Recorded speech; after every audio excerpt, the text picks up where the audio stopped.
நேயர்களுக்கு வணக்கம். நான் உங்க வித்யா கார்த்திக். ஒவ்வொரு மாதமும் எனக்குன்னு யூனிக்கா, ஸ்பெசிஃபிக்கா, எக்ஸ்க்ளூசிவா மாத பலன்கள் பார்த்துட்டே வரோம் இல்லையா? அந்த வகையில இப்ப நம்ம என்ன பார்க்க போறோம்னா, 2026 பொறந்த மாரி தான் இருந்தது. அதுக்குள்ளயும் இந்த ஜனவரி போய் பிப்ரவரி மாசம் வந்தாச்சு. பிப்ரவரி மாதம் ஒவ்வொரு ராசிக்காரர்களுக்கும் எப்படிலாம் இருக்க போகுது, கிரகங்கள் என்னதான் இருக்க போகுது, நீயும் மாசம் மாசம் வந்து கூவிட்டு தான் இருக்க. எதுவும் நடந்த மாரி இல்ல அப்படின்னு உங்க மைண்ட் வாய்ஸ்லாம் கேட்குது. இருந்தாலும் என்ன பண்றது? என் கடன் பணி செய்து கிடப்பதேன்ற மாரி ஏதோ ஒண்ண பண்ணிட்டு தானே ஆவணும். இந்த மாதம் எப்படி இருக்க போது? எப்படி இருக்க போதுன்னு பார்ப்போம். இதுவரைக்கும் இல்லாத அளவுக்கு எப்படி இந்த வித்யாவ பலன் சொல்ல வச்சிரலாம் அப்படின்ற மாரி 5 கிரகத்தோட சேர்க்கை ராகுவோட கண்ட்ரோல்ல இருக்கக்கூடிய ஒரு அமைப்பில் இருக்க போது. இந்த தடவ வந்து பெருசா நான் எதுவும் சொல்ல போறதில்ல. டேட்டா உங்ககிட்டயே குடுத்த போறேன். நீங்களே வந்து கொஸ்டின் எழுதிப்பீங்களா? நீங்களே ஆன்ஸர் எழுதிப்பீங்களா? நீங்களே ஃபில் பண்ணிப்பீங்களா? Okay clear.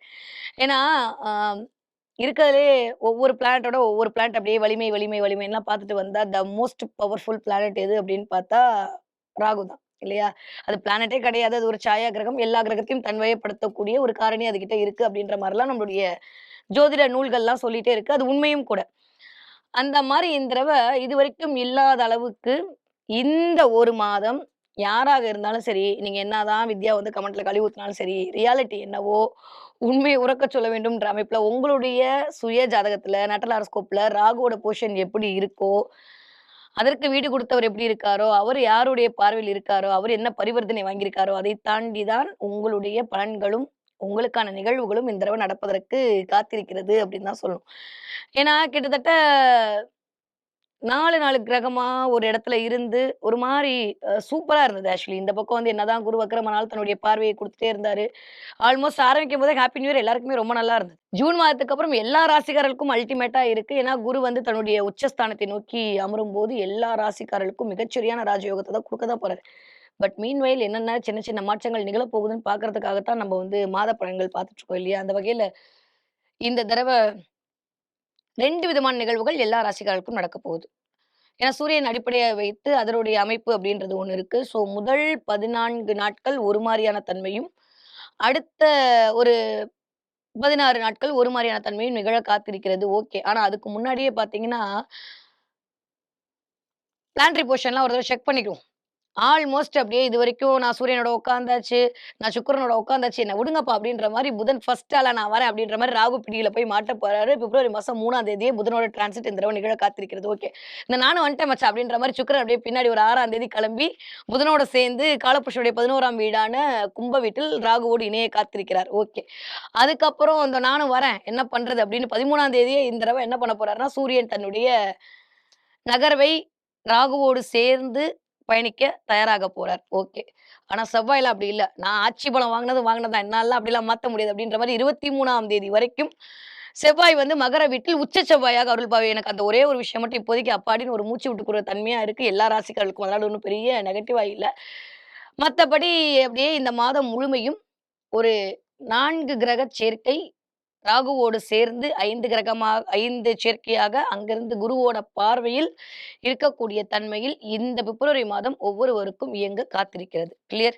ஸோ இப்படி இருக்கக்கூடிய அமைப்புல நிஜமாவே ராகு எல்லாவற்றையும் விழுங்கிவிடும். இல்ல ராகு ஒரு கேரக்டர் இன்னைக்கு வரைக்கும் என்னால மட்டும் இல்ல. எந்த அஸ்ட்ராலஜராலும் டிசைட் பண்ணவே முடியாது.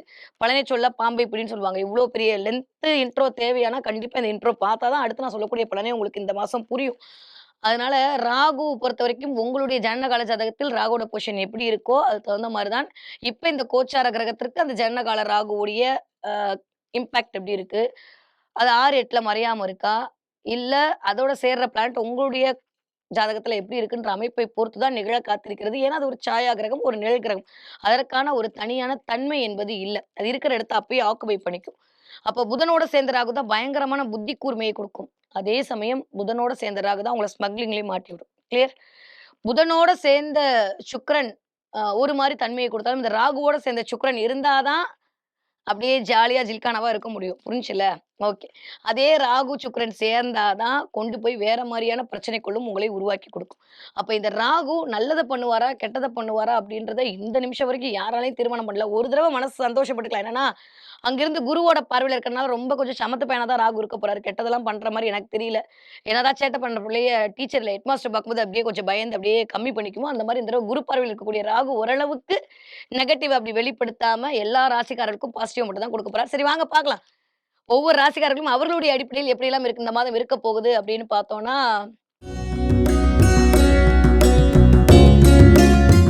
தன்னுடைய விடாமுயற்சியால் விஸ்வரூபம் எடுக்க காத்துக் கொண்டிருக்கும் என் மனதிற்கு பிடித்த மேஷ ராசிக்காரர்களுக்கு இந்த 1 மாதம் எப்படி இருக்க போகுது? கிரகங்கள் என்னவெல்லாம் பண்ண போகுது?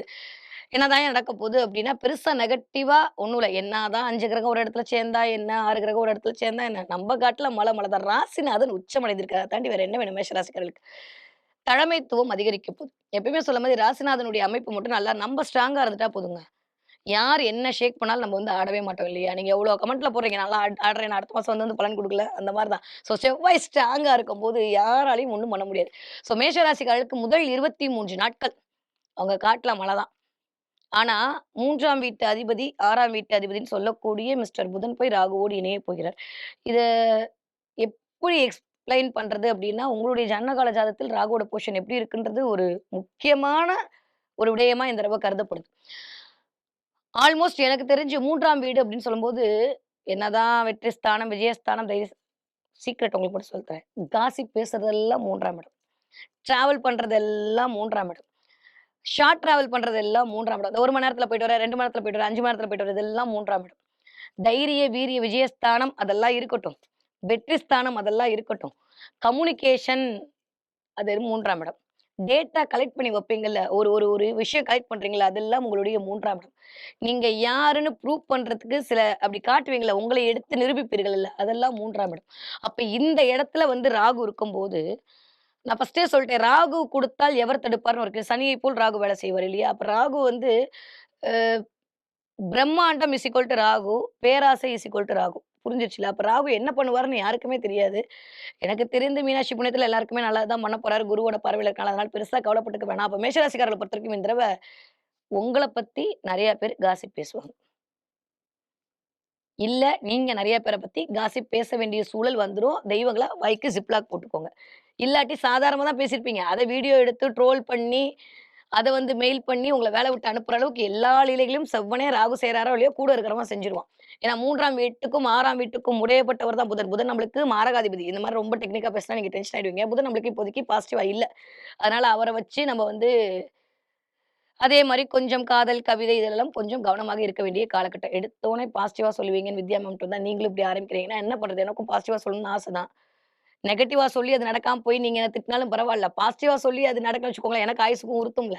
அதனால இருக்கிறத உள்ளத உள்ளபடியே சொல்லிடுறேன். கொஞ்சம் கவனம் தேவைப்படக்கூடிய மாதம். எந்த இடத்துல பேச்சுல, பழகுற மக்களிடம் யாராவது உங்கள காசிப் பேசினாலோ, இல்ல யாராவது உங்கள காசிப் பேச தூண்டுனாலும், தயவு செஞ்சு காது குடுத்து கேட்காதீங்க. ரொம்ப, ரொம்ப, ரொம்ப இந்த தடவ நீங்க மைண்ட்ல வச்சுக்க வேண்டிய ஒரே ஒரு கைடன்ஸ் இது மட்டும் தான். Okay clear. 2ஆம் வீட்டு அதிபதி, 7ஆம் வீட்டு அதிபதி ஆல்மோஸ்ட் ராகுவோட சேர்ந்திருக்கக்கூடிய ஒரு காரகத்துவம். எப்படி இருக்க போகுது அப்படின்னு பார்த்தா, ஃபென்டாஸ்டிக்கான ஒரு டைம் பீரியட குடுக்கும். ஏன்னா 11ஆம் இடத்துல போய் ராகு உட்கார்ந்திருக்காரு. லாபத்தை குடுக்கக்கூடிய இடத்தில் ராகு. இன்னொரு விஷயம்னா, அந்த லாபம் சொல்லக்கூடிய இடம் மேஷ ராசிக்காரர்களுக்கு அவ்வளவு நல்ல இடம் கிடையாதுன்ற பொறுத்து, அதுல ராகு இருந்தா கெட்டவன் கெட்டுப் போனால் ராஜயோகம் தான். அப்ப நெறைய வருமானம் வருவதற்கான வாய்ப்பு. பிரம்மாண்டமான வருமானம் வரும். நம்ம இவ்வளவு தான் எதிர்பார்த்திருப்போம். ஆனா, அத மீறி நெறைய வரதுக்கான வாய்ப்பெல்லாம் இந்த தடவ இருக்கும். நான் ஒரு ரூ. 10க்கு ஒரு வேலை பார்த்திருக்கேன் அப்படின்னு நம்ம ஒரு மைண்ட் செட் பண்ணோம்னா, திடீர்னு எக்ஸ்ட்ரா ஒரு ரூ. 25,000 ரூ. 30,000 வரதுக்கான வாய்ப்பெல்லாம் அது கொண்டு வந்து குடுக்கும்.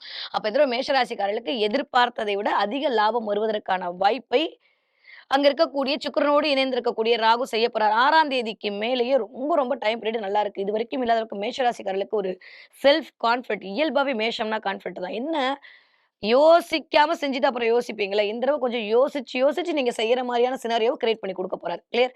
ஆ அதுதான் எனக்கு தெரிஞ்சு இந்த தடவ மேஷராசிக்காரங்களுக்கு ஒரு மோல்டு அப்படியே ஒரு ஷீல்டு மாரி ராகு வந்து செயல்பட போறார். ரொம்ப நல்லா இருக்கு. பெருசா நெகட்டிவா கவலைப்படுறதுக்குலாம் ஒண்ணுமே இல்ல. ஹெல்த் விஷயத்துல ரொம்ப கவனம். நெறைய பேருக்கு இஎன்டி பிரச்சனை, கழுத்துல சுளுக்கு பிடிக்கிறது, கால்ல அடிபடுறது, இதெல்லாம் வந்து செவ்வனே நடக்கும். அதுவும் பாதத்துல, கணுக்கால்ல சில பேர் காஃப் மசில் பிடிச்சுக்கிறது, பாதத்துல சுளுக்குறது. சும்மா நடந்து போயிட்டு இருந்தேன், கால் ஸ்லிப் ஆயிடுச்சு அப்படின்ற மாரி 12ஆம் இடத்துல இருந்து ராகு மட்டும் தானா, நான் அவனோட பெரிய ஆள் அப்படின்ற மாரி சனி வேலைய பாதம் அப்படின்றதே 12ஆம் இடம். நம்மளுக்கு வேற என்னதான் நம்ம அப்படியே பெருசா சொன்னாலும், நிஜமாவே 7 சனியில இருக்கோன்றத அப்பப்போ மைண்ட்ல வச்சுக்கணும் இல்ல? அப்ப இந்த தடவ விரயச்சனியா இருக்கும்போது, சில சுப விரயங்கள் எட்டி பார்க்கும். உங்களுக்காக, உங்களுடைய பெயர் புகழுக்காக, உங்களுடைய கௌரவத்திற்காக, குழந்தைகளுக்காக ஏன்னா 5ஆம் வீட்டு அதிபதியும் போய் சேர்ந்திருக்காரு. 5ஆம் இடமே பெயர், புகழ், அந்தஸ்து, கீர்த்தி, கௌரவம் எல்லாம். இதற்காக சில செலவுகள் மேற்கொள்ள வேண்டிய சூழலை பிப்ரவரி மாதம் 15 தேதிக்கு பிறகு நடக்கும். சில பேருக்கு சூரியன் அப்டின்னாலே கணவன், சூரியன் அப்டின்னாலே மூத்த குழந்தை, சூரியன் அப்டின்னாலே அப்பா அப்டின்ற கான்செப்ட்ல இவர்கள் 3 பேருடைய உடல்நிலையும் கொஞ்சம் கவனமா எடுக்கணும். அத தாண்டி சூரியன்னா தல. இன்னொன்னு சூரியன்னா அபார்ட்மெண்ட்ஸ். யாரெல்லாம் அபார்ட்மெண்ட்ஸ்ல இருக்கீங்களோ, இந்த தடவ ஏதாவது ஒரு சின்ன எலக்ட்ரிக்கல், எலக்ட்ரானிக் பிரச்சனை வரப்போகுது. பிளம்பருக்கு நீங்க மொய் எழுத போறீங்க. ரெடியா இருந்துக்கங்க. கிளியர். அதே மாரி குழந்தைங்களுக்கு சின்ன சின்னதா உடம்பு படுத்துறதுக்கான வாய்ப்புகள் இருக்கு. ஸோ பாசிட்டிவ் அப்படின்னு பார்த்தீங்கன்னா, ரொம்ப நாளுக்கு அப்புறம் நல்லவைகள்லாம் கூடி வரப்போகுது. ஸ்டாண்ட் அலோனா நிக்க போறீங்க. நெறைய விரிவுபடுத்துறதுக்கான வாய்ப்புகள் இருக்கு. பிரம்மாண்ட வெற்றி கிடைக்க போகுது. நெறைய செலிபிரிட்டி யோகம் கிடைக்க போகிறது. நெறைய வாக்கு வாக்கு வன்மை. இதுவரைக்கும் உங்க பேச்ச கேட்கலன்னா, இப்ப நீங்க சொல்ற பேச்ச கேட்பாங்க. உங்க பேச்சுக்கான மரியாதை கிடைக்கும். 2ஆம் வீட்டு அதிபதியும், 7ஆம் வீட்டு அதிபதியுமான சுக்கிரன், ராகு. ஏன்னா, சுக்கிரன் வந்து ராகு இப்ப நீங்க நானும் எந்த இடத்துல இருக்கோன்றத பொறுத்து நம்மளுடைய ஒரு விளைவு இருக்குல்ல. ஸோ ஜாலியா இருப்போன்ற மாரி இந்த சுக்கிரன், ராகுலாம் கொஞ்சம் நண்பேண்டா, நட்புடா அப்படின்னு சொல்லக்கூடிய ஆட்கள். இவங்க 2 பேரும் சேர்ந்திருக்கும்போது 7ஆம் இடம்ன்றது சும்மா கடத்துறதுக்கிட்டே போகாதீங்க. பாவம் அவங்கள விட்டுறலாம். சமுதாயம், வெகுஜன தொடர்பு, பார்ட்னர்ஷிப் உங்களுக்குன்னா எனக்கு நீங்க. நீங்க பார்க்குற ஒவ்வொரு மனிதரும் உங்களுக்கு கீழ. ஒவ்வொரு மனிதரிடமும் மதிப்பு, மரியாதை உயர்வதற்கான வாய்ப்பை பிரபஞ்சம் இந்த தடவ உங்களுக்கு உருவாக்கி குடுக்கும். இதுவரைக்கும் யாரும் என்ன மதிக்கலன்னு சொன்னீங்கன்னா, இந்த தடவ உங்களுடைய மதிப்பு எப்போ வரும்? பணம் காசு இருந்தா வரும். இல்ல திறமை இருந்தா வரும். இல்ல உங்களுக்கான அடையாளம் இருந்தா வரும். அப்ப இதெல்லாம் வரப்போகுது. ஸோ மேஷராசிக்காரர்கள பொறுத்தவரைக்கும் இந்த தடவ நினைத்தது, நினைக்காதது எல்லாம் கிடைக்கப் போகிறது. பேச்சில் மட்டும் கவனம் தேவை. செயல்ல கொஞ்சம் நிதானமா இருக்கணும். பார்ட்னர்ஷிப்ல ரொம்ப ரொம்ப கவனமா இருக்கணும். Investment no. லாபம் வரவே வராது. தயவு செஞ்சு எதையும் இன்வெஸ்ட் பண்ணாதீங்க. பண்ணிட்டு அப்புறம் உட்கார்ந்து மாட்டிக்காதீங்க. ஏன்னா ஆன்லைன் ஸ்கேம் நடக்கிறதுக்கான வாய்ப்பு மேஷராசிக்காரர்களுக்கு நெறைய இந்த உருவாக்கி குடுக்கும். கிட்டத்தட்ட காலபுருஷனுடைய அமைப்பு தான் மேஷத்துக்குன்ற போது 11ஆம் இடத்துல 5 கிரகங்களுடைய ஒரு அமைப்பு பிளஸ் ராகுவுடைய அ இணைவு. கொஞ்சம் கவனமா இருக்கணும். இத மட்டும் பார்த்துக்கிட்டா போதும். மத்தபடி எல்லாம் சூப்பரா இருக்கு. ஓகே. படிக்கிற மேஷராசி பிள்ளைங்க எப்படி இருப்பீங்க? எக்ஸ்ட்ரார்டினரியா படிக்க போறீங்க. நெறைய பேருக்கு பேப்பர் பிரசன்டேஷன் மாரியான ஒரு சினாரியோ கிடைக்கும். வெளியூரு, வெளிமாநிலம், வெளி ஸ்கூலு, வெளி இடத்துல அப்படின்ற மாரி உங்களுக்கான திறமை, தகுதி வெளிப்படுறதுக்கான வாய்ப்பு. ஏன்னா, 4ஆம் இடம் என்று சொல்லக்கூடிய இடம் தான் வந்து உங்களுடைய அடையாளம். ஆரம்பிக்கும்போதே தைப்பூசத்தோட ஆரம்பிக்குதுங்க. 4ஆம் வீட்டு அதிபதி தான் அப்படி சந்திரன் தான் ரோல் பண்ணி அந்த இடத்துலருந்து ஸ்டார்ட் பண்றாரு. சூப்பரா இருக்கு மேஷராசிக்கார குழந்தைங்களுக்கு அல்டிமேட்டா படிக்க போறீங்க. திறமை வெளிப்படக்கூடிய வருடமாக, மாதமாகவே இந்த மாதம் ஆரம்பிக்கிறது. வருடம் முழுமையும் அப்படிதான் இருக்க போகுது. கிளியர். 20 வயதிலிருந்து 40 வயது இருக்கக்கூடிய மேஷ ராசிக்காரர்களுக்கு எப்படி இருக்க போகுது? எண்ணமெல்லாம் ஈடேற போகுது? ஜெயிக்கணுன்ற வெறி வரப்போகுது. ஆ வீடாவது, பொண்டாட்டியாவது, புள்ளைங்களாவது அதெல்லாம் தாண்டி ஜெயிக்கணும். காசு வரணும். அதுக்கு என்ன பண்ணணும்? ஃபினான்ஷியலா நான் எப்படி குரோத் ஆகணும்? அது மட்டுமே இந்த மாசம் ஃபுல்லா மைண்ட்ல இருக்க போது. அதுக்கு ராகுவும் உங்களுக்கு மிகப்பெரிய காரணியாக, உந்து சக்தியாக இயங்க போறார். கிளியர். 40 வயதிலிருந்து 60 வயது இருக்கக்கூடிய மேஷ ராசிக்காரர்களுக்கு கொஞ்சம் பிள்ளைகள் குறித்த கவலை வரலாம். இல்ல பிள்ளைகளுக்காக ஏதோ ஒரு தடை இருக்கே. ஏன்னா, இந்த வயது வரும்போது அந்த தசா புத்தி வந்துரும். அப்ப தசா புத்தி நாதன் எங்க இருக்காருன்றத பொறுத்து சினாரியோ எடுக்கும்போது 40 வயதிலிருந்து 60 வயது இருக்கக்கூடிய மேஷ ராசிக்காரர்கள் பிள்ளைகள் குறித்த சில சில கவலைகள். நெறைய பிள்ளைங்க ஃபாரின்ல போய் படிக்கிறதுக்கான வாய்ப்பு. ராகு 11ஆம் இடம்னாலே ஃபாரின் இண்டிகேட் பண்ணுவாரு. உங்களுடைய குழந்தைங்க வெளியூர், வெளிநாடு போய் படிப்பதற்கான வாய்ப்பு. இதுவரைக்கும் கிடைக்காட்டி இந்த மாசம் சீட் கிடைக்கிறதுக்கான வாய்ப்பு. அதற்காக சில வேலைகளை நீங்கள் மேற்கொள்ளுதல் அப்படின்ற மாரி கொஞ்சம் பிள்ளைகள் குறித்த ஒரு பிளஸ் ஆர் மைனஸ் உங்களுடைய நட்சத்திர ஹாரோஸ்கோப்ல ராகு எப்படி இருக்கான்றத பொறுத்து நிகழ காத்திருக்கிறது. கிளியர். 60 வயது தாண்டிய மேஷ ராசிக்காரர்களுக்கு இந்த தடவ கொஞ்சம் நெறைய அட்வைஸ் பண்ணுவீங்க எல்லாருக்கும். நெறைய அட்வைஸ் பண்ணி அதன் மூலமாக உங்களுடைய வார்த்தை மூலமாக சில பேருடைய வாழ்வியல் மாறும். நான் சொன்ன மாரி 2ஆம் இடத்து அதிபதி இயங்கும்போது, நீங்க சொல்ற விஷயத்த கேட்டு எப்படி ஜெயிக்கிறன்ற சூட்சுமத்தலாம் நீங்க சொல்லிக் குடுப்பீங்க. அதன் மூலமாக நெறைய பேருடைய லைஃப் மாறதுக்கான வாய்ப்பு இருக்கு. ஸோ கூட்டி கழிச்சு பார்த்தா மேஷ ராசிக்காரர்களுக்கு பிரம்மாண்ட வெற்றி காத்திருக்கிறது. பேச்சில் மட்டும் கவனம் தேவை. செயல்ல கொஞ்சம் நிதானமா இருக்கணும். வயிறு சம்மந்தப்பட்ட இடத்துல கண்டிப்பாக பிரச்சனை வரும். கால் அடிபடாம பார்த்துக்கங்க. ஒருவேள அப்படிலாம் கொஞ்சம் இருக்கு அப்படின்னா, பெருசா அடி விழாம சின்னதா அடி விழுறதுக்கு முருகப்பெருமானை பிடித்துக் கொள்ளுங்கள். ராசிநாதன் ஸ்ட்ராங்கா இருக்காரு. அதனால முருகப்பெருமான் வழிபாடு உங்களை முன்னுக்கு கொண்டு வரக்கூடிய வழிபாடாக இந்த மாதம் அமைய காத்திருக்கிறது. ஓகே. என்ன பார்ப்பீங்க? மேஷ ராசிக்காரங்க இந்த தடவ குதிரை பார்ப்பீங்க. பார்த்தீங்கன்னா எனக்கு கமெண்ட்ல சொல்லுங்க. நெறைய குதிரை பார்க்கறது, அதுவும் ஒயிட் கலர்ல இல்லாட்டி வந்து ப்ரவுன் கலர்ல குதிரை பார்ப்பீங்க. அந்த 2 குதிரையும் உங்க கண்ல படும். இல்ல நீங்க மொபைல் திறக்கும்போது படும். இல்ல நீங்க போற இடத்துல படும். இதெல்லாம் வந்து எப்படி குதிரை வந்து கடிவாளம் கட்டுன மாரி ஒரே ஸ்ட்ரெயிட்டா ஓடிட்டே இருக்கும். அந்த மாரி நீ எத பத்தி இந்த பக்கம், அந்த பக்கம் காதுல வாங்காம நீ ஓடிட்டே இருக்க. உன் கூட நான் இயங்கிட்டே இருக்கேன். பிரபஞ்சம் சொல்லக்கூடிய சமிக்கைகளாகத்தான் இந்த குதிரை பாத்தல் என்கிற நிகழ்வு இருக்கு. குதிரை பாத்தீங்கன்னா கமெண்ட்ல சொல்லுங்க. மேஷ ராசிக்காரர்களுக்கு இந்த பிப்ரவரி மாதம் மகத்தான வெற்றிக்கான மாதமாக அமைய காத்திருக்கிறது.